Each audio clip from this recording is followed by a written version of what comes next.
Inspired by the life of the savvy and ambitious Colombian businesswoman Griselda Blanco comes a new Netflix original limited series. Griselda tells the story of a devoted mother who, with her lethal blend of charm and relentless savagery, creates one of the most powerful cartels in history. Witness Sofia Vergara's captivating transformation into the godmother of the underworld. Griselda, now streaming only on Netflix. I'm Mo Rocca, and I'm excited to announce Season 4 of my podcast, Mobituaries. I've got a whole new bunch of stories to share with you about the most fascinating people and things who are no longer with us. From famous figures who died on the very same day, to the things I wish would die, like buffets. All that and much more. Listen to Mobituaries with Mo Rocca wherever you get your podcasts. Bernigan, Bernigan, Bernigan, ABCs.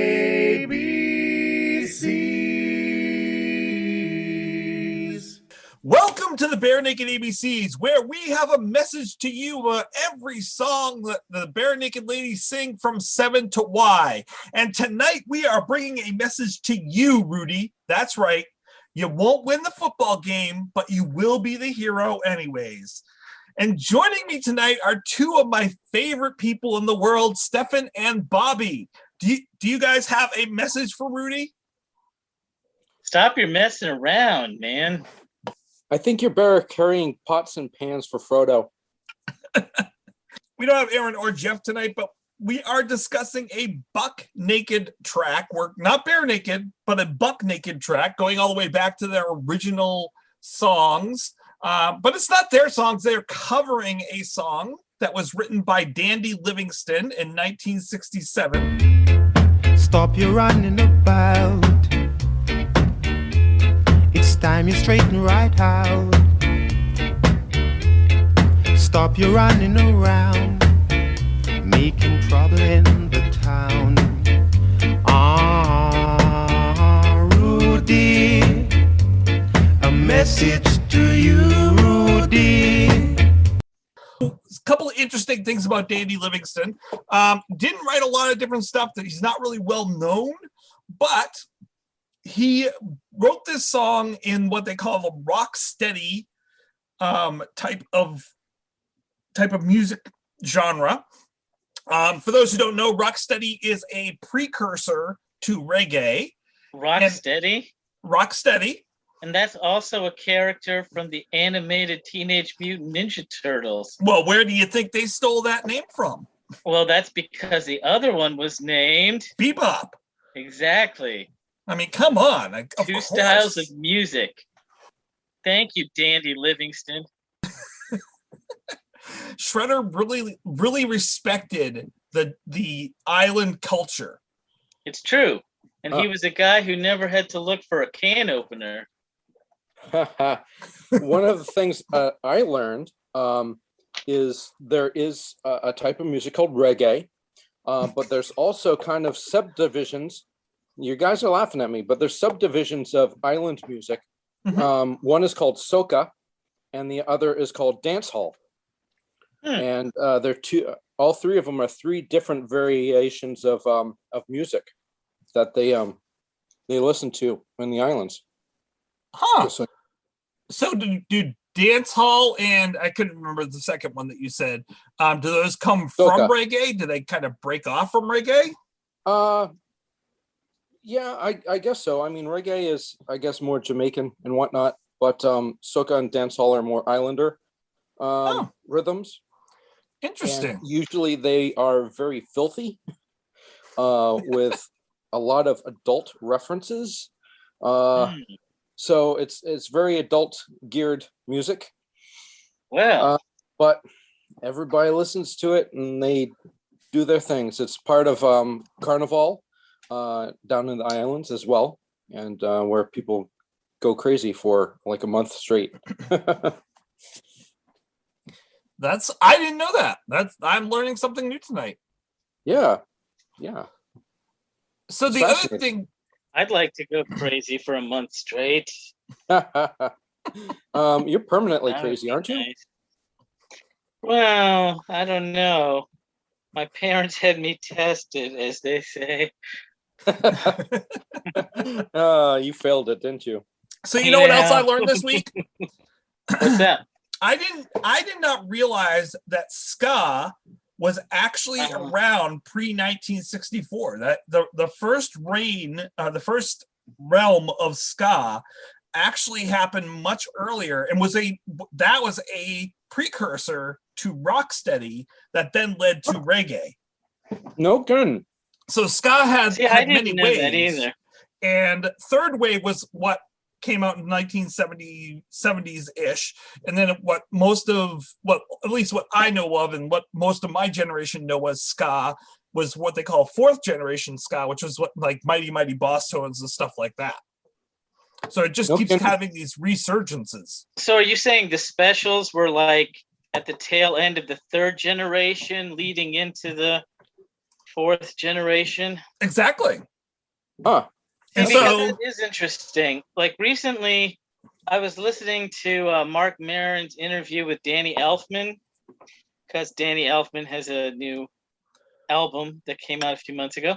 But and Danny Elfman, you know, before Oingo Boingo was just Oingo Boingo, they were more of this theatrical kind of extravaganza called the Mystic Knights of the Oingo Boingo. But Danny Elfman, who up until really that point had been more interested in like old jazz and was like obsessed with Cab Calloway and all that stuff, he got really into the ska scene in London, which I'm assuming was probably led in many ways by the Specials, or at least they were some of the big names, one of the big names of it. And that's what inspired him to scale down Oingo Boingo. He actually told Maron he wanted to make a ska band, and Maron was like, but Oingo Boingo's not really ska, is it? Well, no, but it's got that kind of energy. And in truth, if you listen to some of those early Oingo Boingo tracks, songs like On the Outside, especially the horn heavy ones and stuff, you can hear a kind of like the ska influence, but it's kind of maybe hidden a bit under the angry punk. I was going to say, it sounds like Oingo Boingo to me has always seemed kind of ska mixed with punk. So that's kind of cool. I mean, the Specials were actually very influential. That's pretty cool. People might not have any idea that they didn't think we were way off the rails, but actually we're really, really close to this song.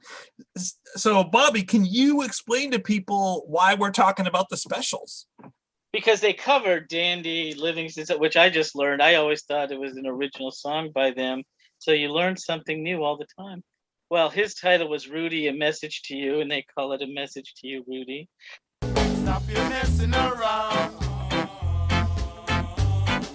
Better think of your future. Time you straighten right out. Creating problems in town.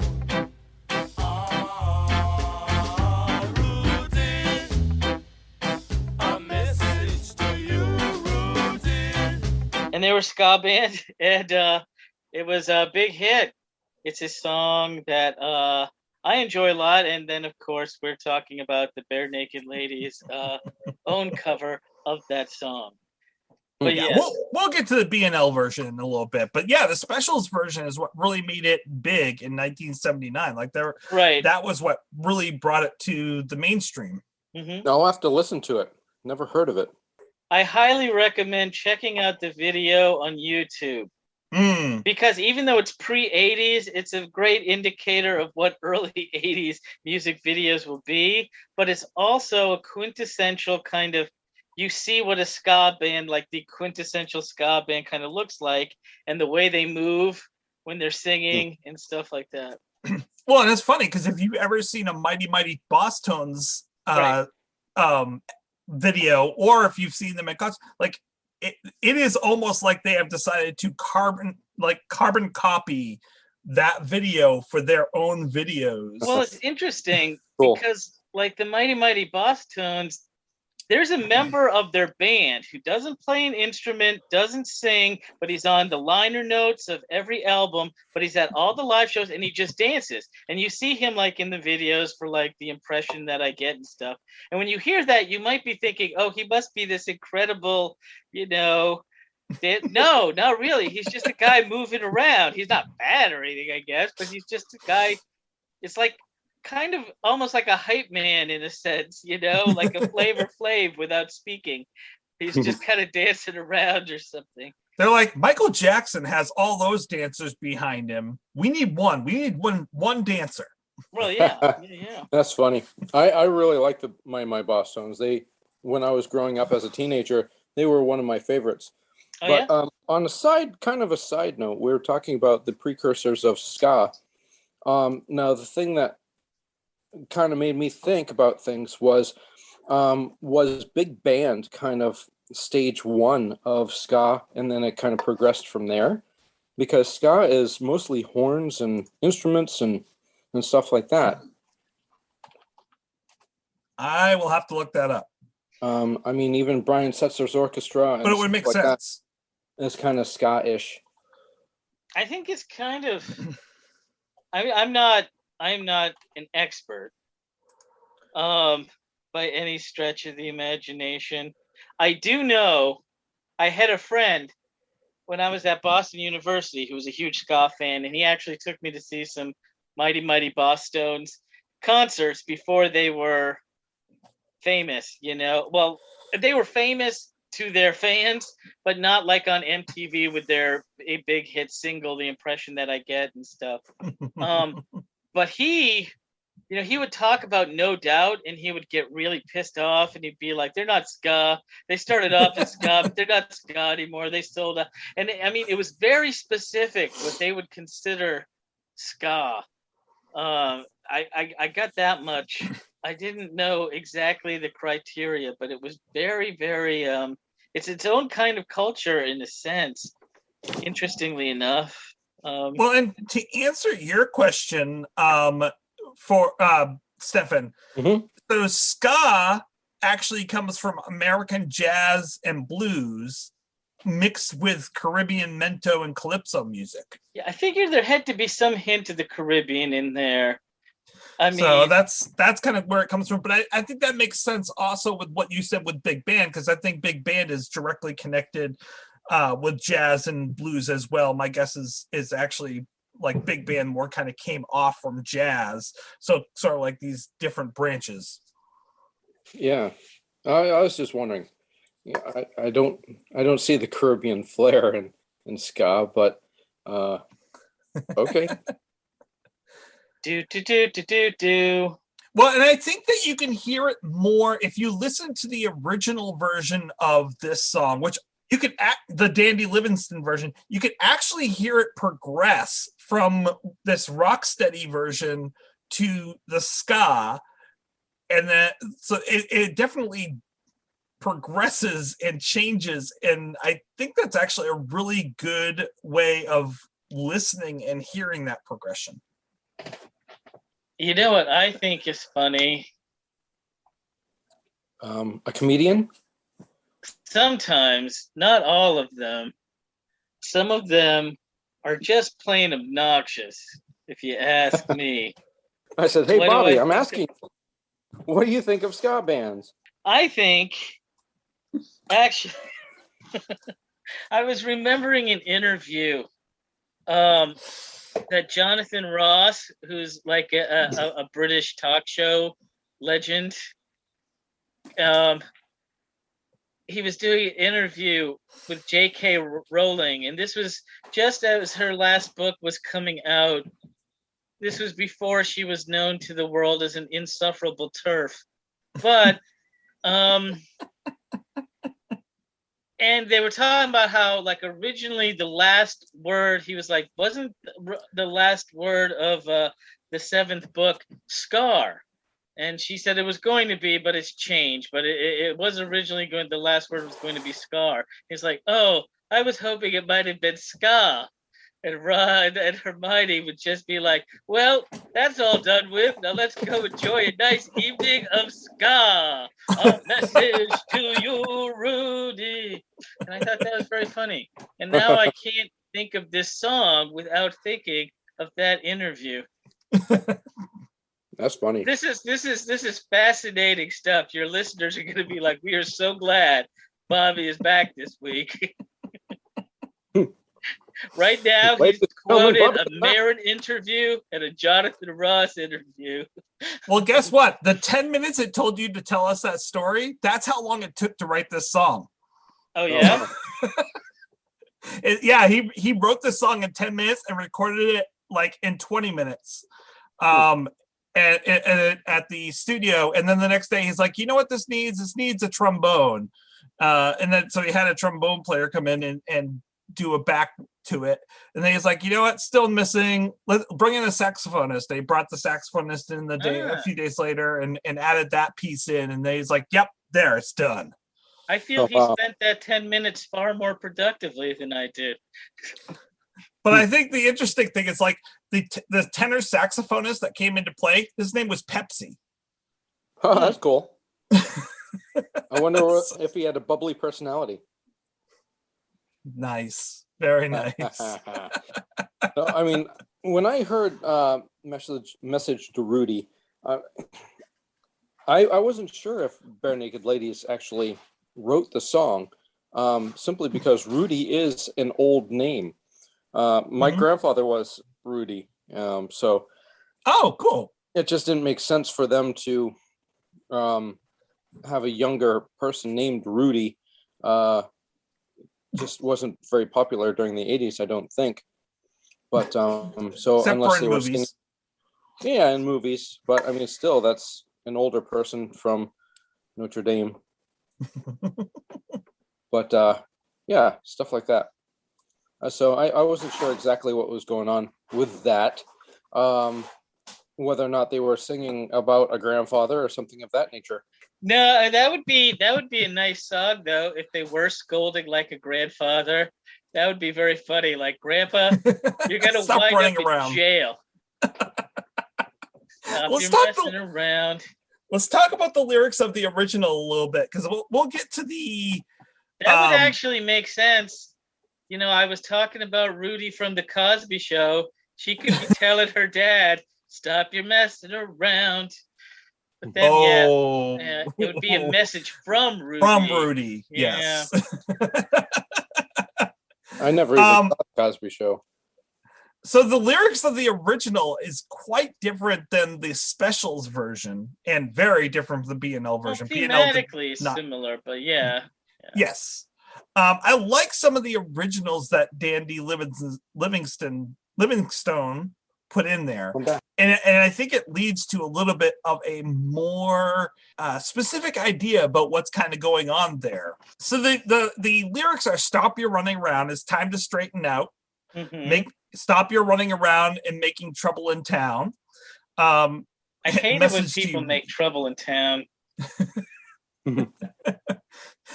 So they're not getting, he's not really being specific about what kind of trouble he's making.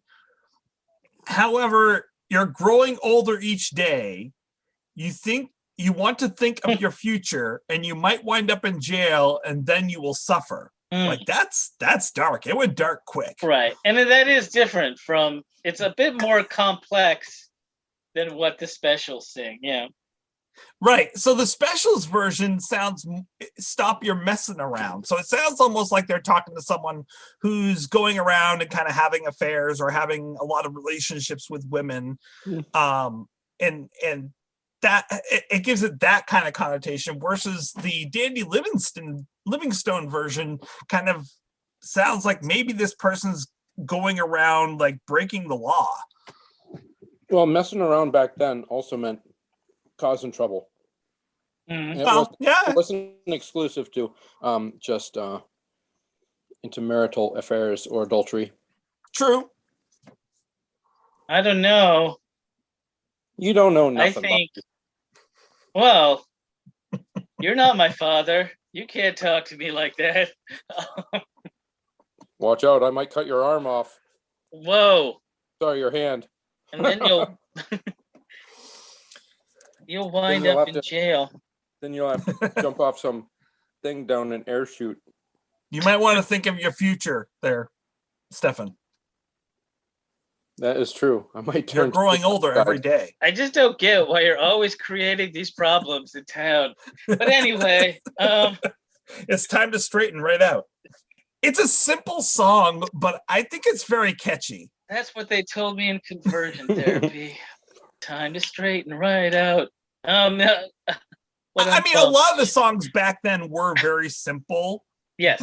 And this was simple, but it actually has kind of a story to it that you can kind of deliver to a number of different things, like Run Around Sue. You know, it's that kind of idea of, and I didn't know if they were talking to a boy or a girl in this when they were saying Rudy, because I'd always like come up with the name Rudy and assumed that I'd always assumed it was a girl.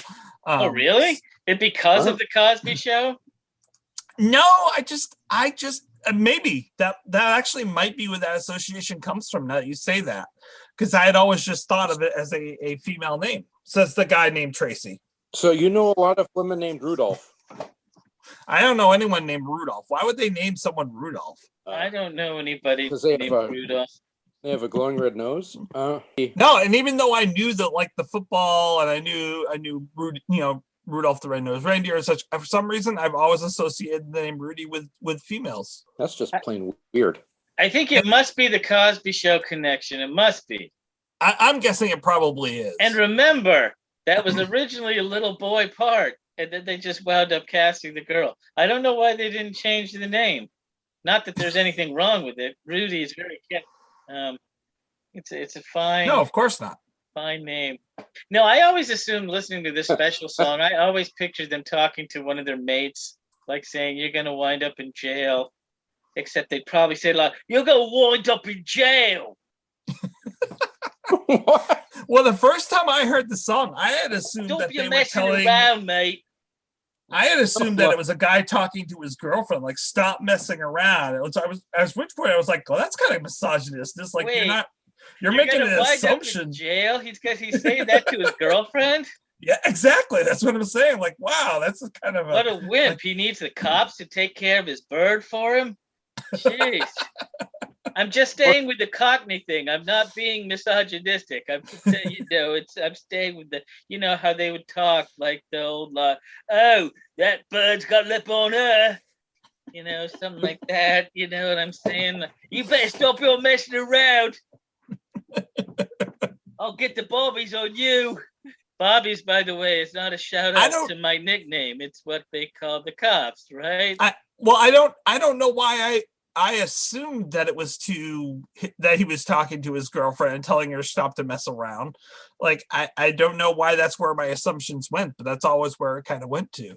I like the idea that it's something different than that, because it sounded very misogynistic the first time around. The other way, it's talking to his mate, talking to his friend, and trying to send him on a better path is a little bit better take on the song. Yeah. Most definitely. People could be just going around and telling stories and causing dissension within the town, getting people to think that somebody else is doing stuff or causing trouble. Why don't we talk about the B&L version of this song? Stop your messing around. You better think of your future. Time you straighten right out, or else you'll wind up in jail. Rudy, a message to you, Rudy. First, before we dig into it, we're going to dig into it, and we are going to probably be pretty cruel to it. At least I have my plans on where I'm going to go with this.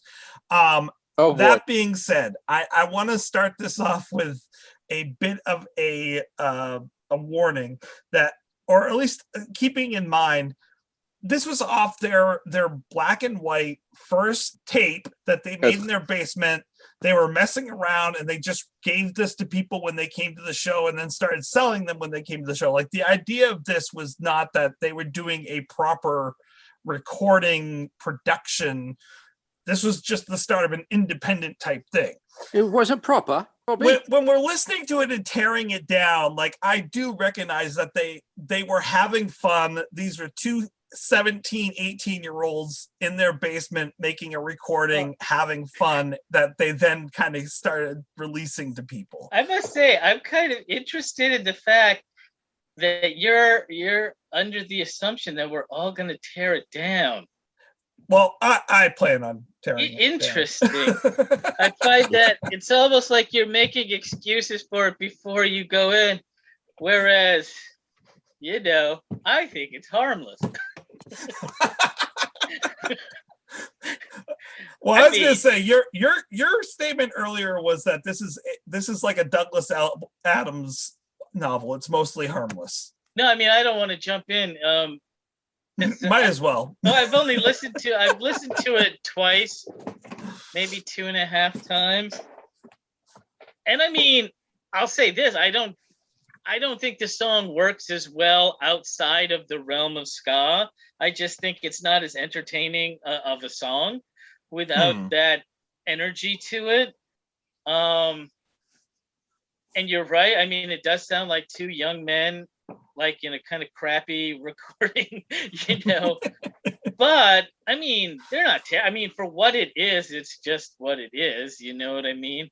Well, I mean, they do some interesting things with it that weren't in either of the other two versions, like throwing in the harmonies. They, for the Message to You, Rudy, like during the chorus, they actually decide to go with harmonies there, which is, a fundamental of BNL, and you get to hear that early on.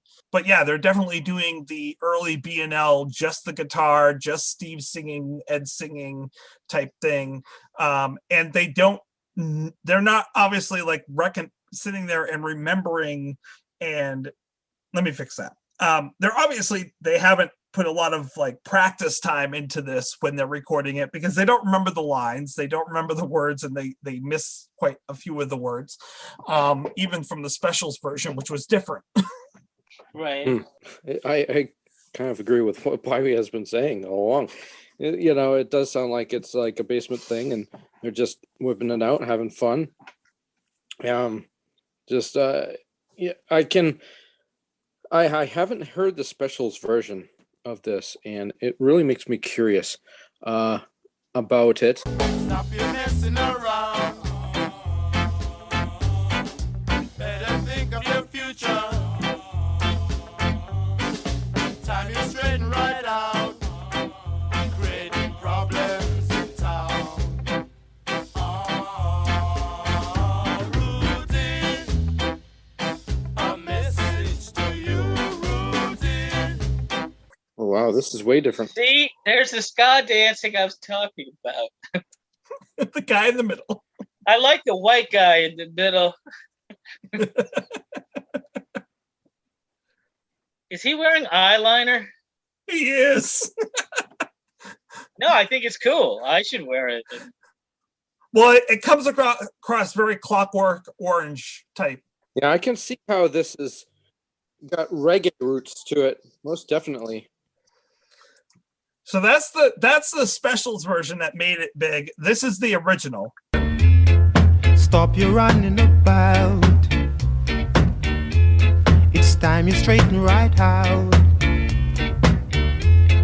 Stop your running around, making trouble in the town.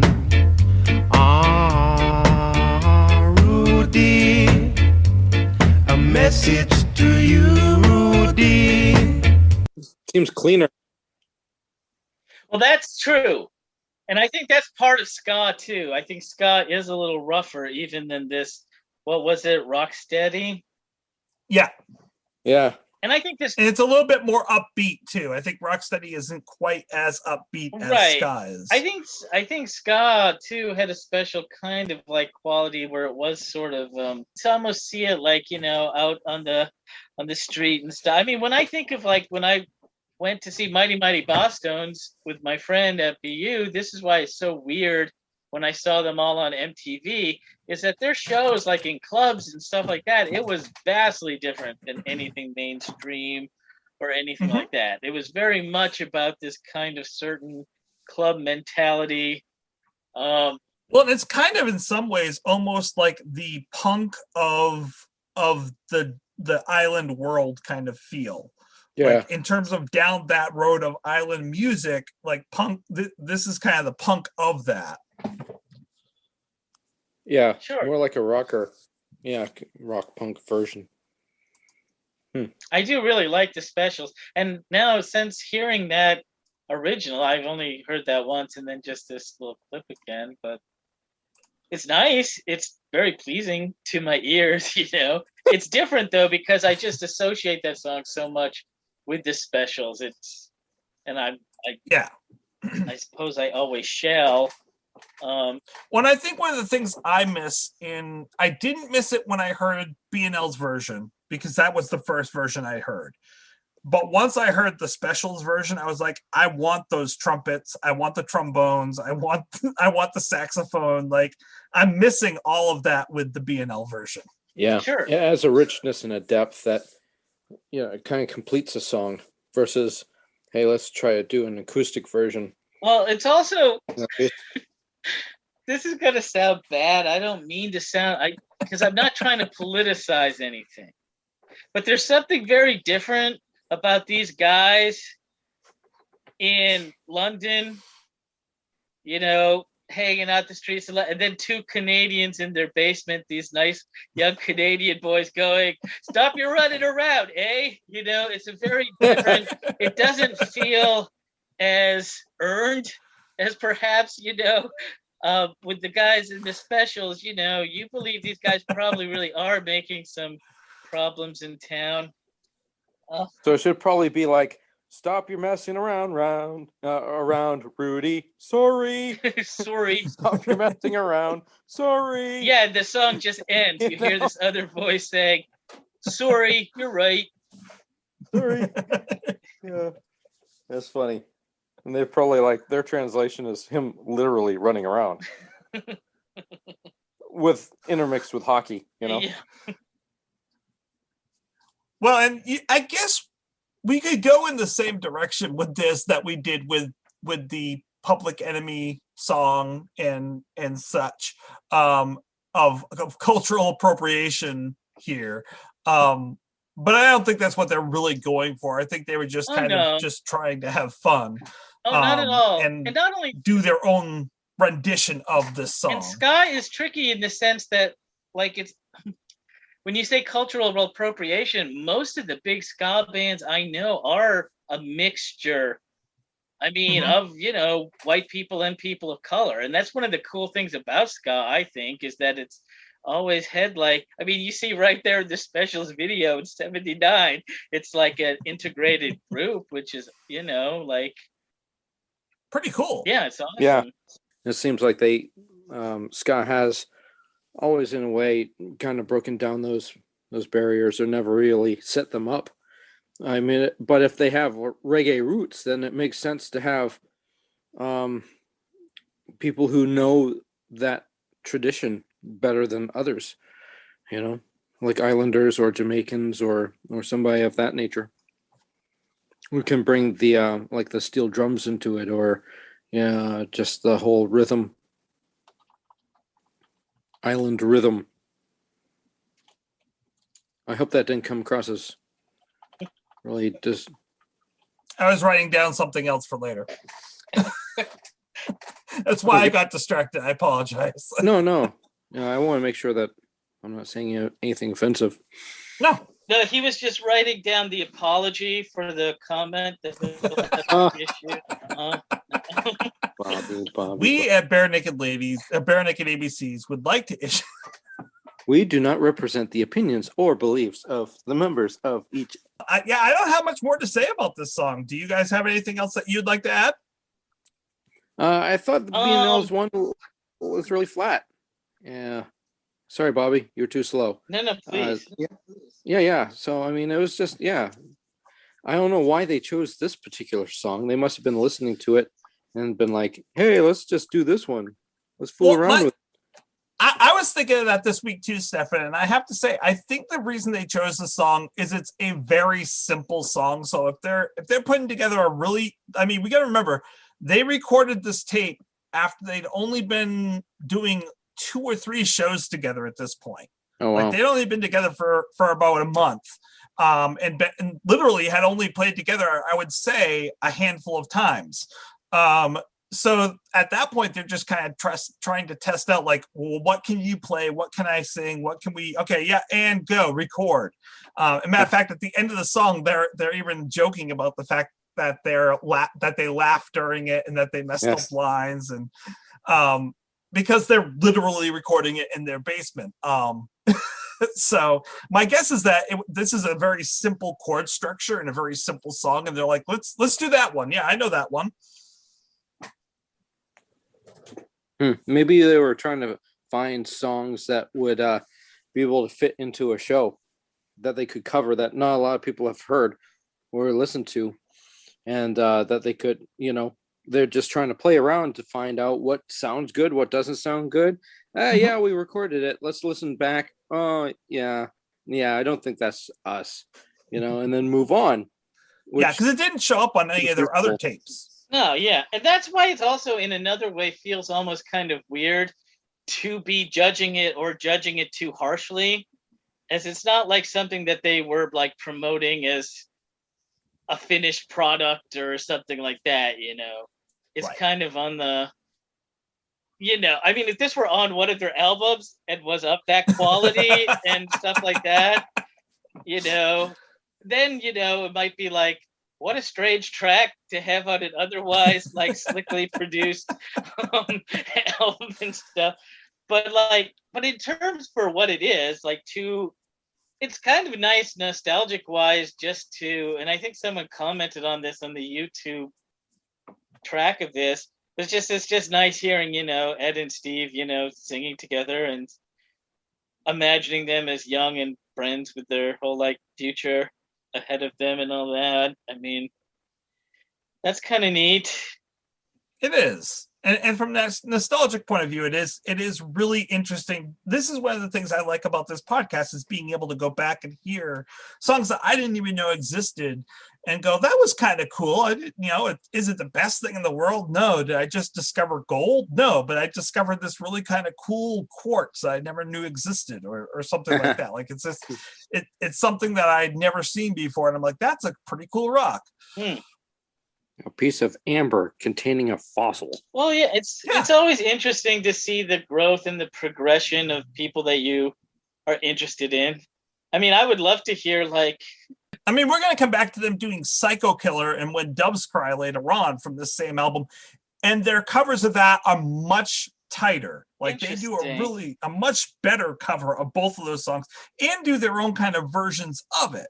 So when I say they did this on the fly, I really think they really did this on the fly. They really were quickly, what can we do? Okay, Message to You, Rudy. Yeah, I know that one. Yep. And didn't know it as well as they thought they did.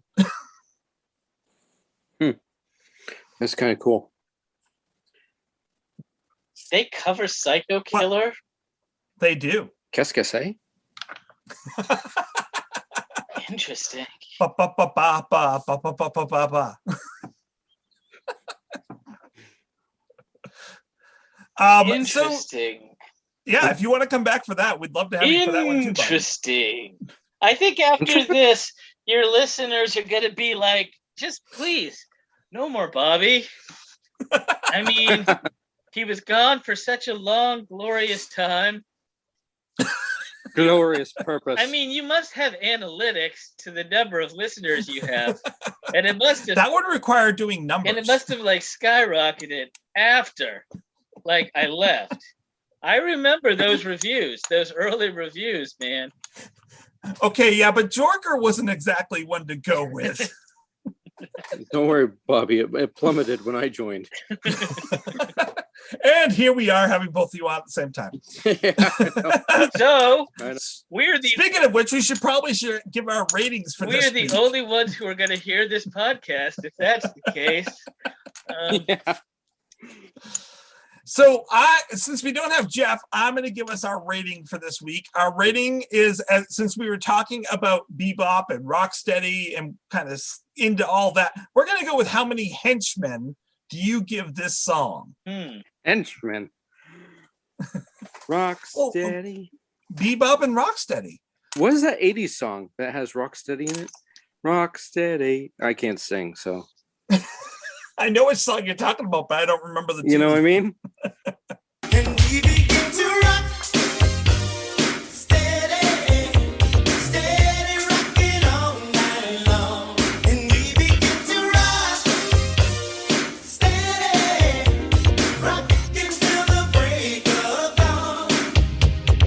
driving me bonkers. I've been I thinking think about it's that. called Rock Steady. I've been thinking about it the whole show, and I'm like, man, I wish I could sing. I can hear it in my brain. My brain's like perfect. It's got You it. just It's on the key. vocal Everything. cords. Yeah, yeah. That's like something happened, man. It's like I was born on the short end of the musical scale.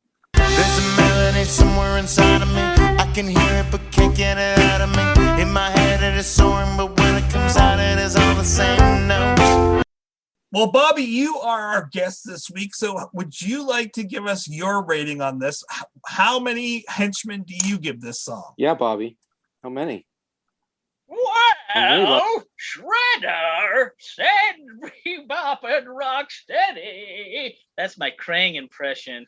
It's a That's mixture. actually That was pretty It's good. a mixture very good, of yeah. like Katharine Hepburn, but like a little different. You know, it's like if Katharine Hepburn and Craig had a conversation, it'd be like, "Well, Craig, you really shouldn't be so mean to those turtles."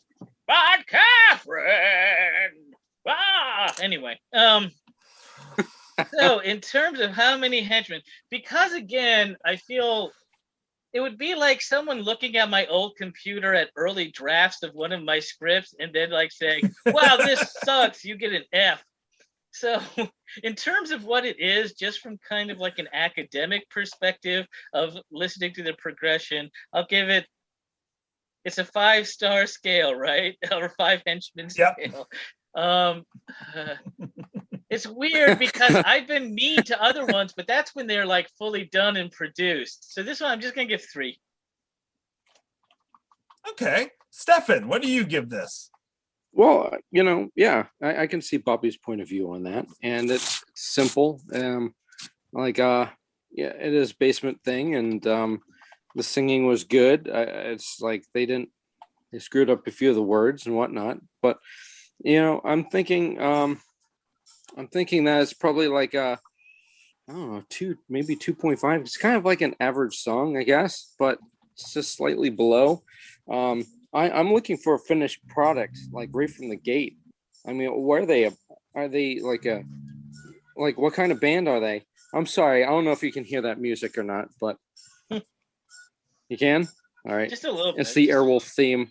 I have that on as a ringtone. I'm going to have to pay for that now. Oh, sorry. Damn it. Cut it. Anyways, I like Airwolf. Airwolf is pretty amazing. I was thinking of a reboot. Maybe Bobby, you can help write a script for me. Okay. We'll see.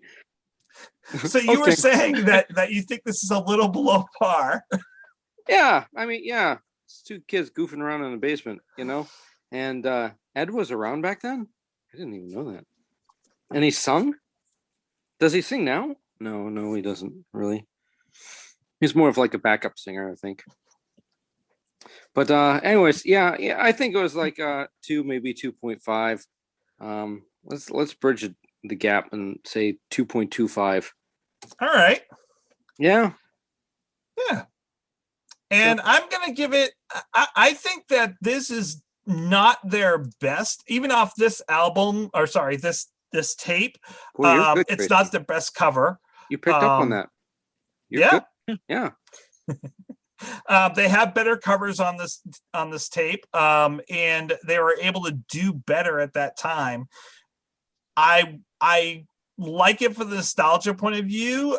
I don't like listening to it for its own sake, so I'm going to give it a 2.5. Ooh, he gives an average number.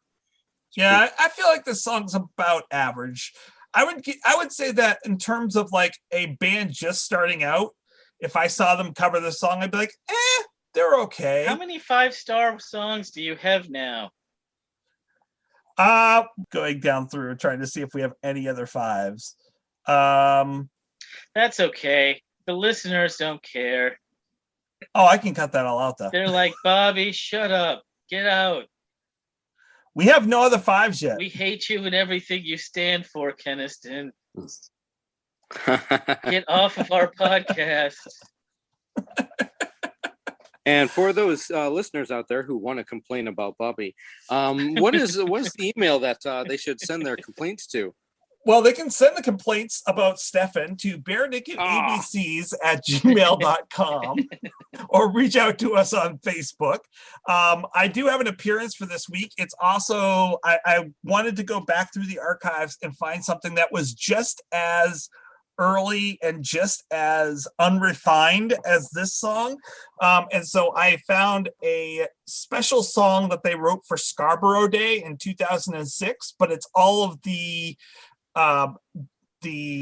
gag reel for that instead. So it's not finely polished. It doesn't sound perfect, but it is this wonderful kind of thing that you can kind of go back and watch and be like, oh, that's kind of cute. That sounds fun. Yeah. Scarborough Okay, hold on a Fair, second. Oh, how the heck am I gonna?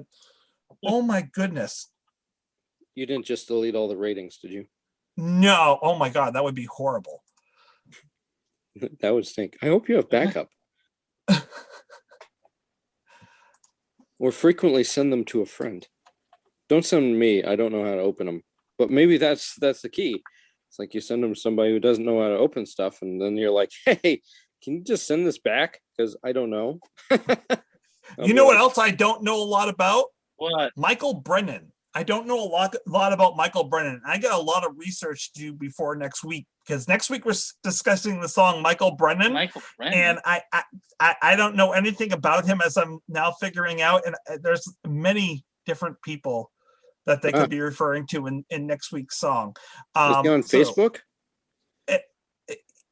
There's a poet, there's a photographer, there's an ice hockey player, there's an actor. It's got to be the hockey player. I know.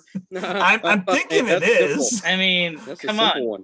That's like saying, well, one's a doctor, one is the founder of Molson Beer. I mean, come on. It's like, from a Canadian band. And instead, we're going to find out next week that it's actually the Australian soccer player. No, baby. Oh man, that would be weird. Michael Brennan. Interesting. You should but that's next week's song is Michael Brennan. Get him on the show. Have him guest star on the show. Nice. Hey, you got Dave Foley. You think Michael Brennan's better than Dave Foley? I doubt it. Michael Brennan, if you're listening, get off your high horse and come on the show. What's your problem? You think I care that you're a hockey player? I don't care. Or an Australian soccer player? That doesn't impress me. What if he's the poet? If you're the poet, you get some random Michael Brennan. Okay. And he's like, I don't even know why I'm here. Michael Brennan, if this is Michael Brennan, the poet, you're too good for this show. Don't come on. Nice. Thank you.